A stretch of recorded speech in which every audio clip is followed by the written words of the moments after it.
What happens when an ordinary, mass-produced piece of plaster begins to shed real, human tears? In 1953, the small town of Syracuse, Sicily, became the center of one of the most heavily investigated paranormal events in modern history. Inside a modest, cluttered bedroom, a simple wall plaque of the Virgin Mary suddenly began to weep.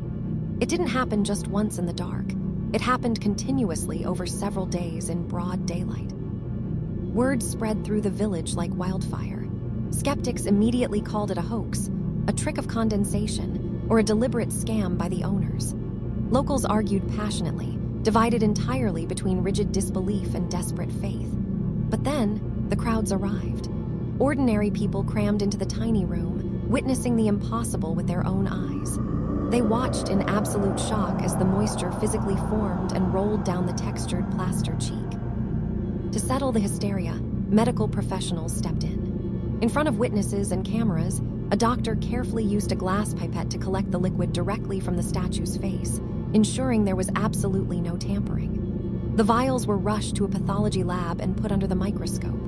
The results were terrifyingly inexplicable. The liquid wasn't just dirty water. It contained specific proteins and salts.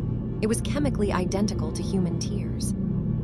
Faced with undeniable laboratory evidence and no logical physical explanation, the church officially recognized it as a miracle. Today, that exact plaque sits enshrined in solid gold. So, what do you think? A divine anomaly or a mystery science just hasn't solved yet?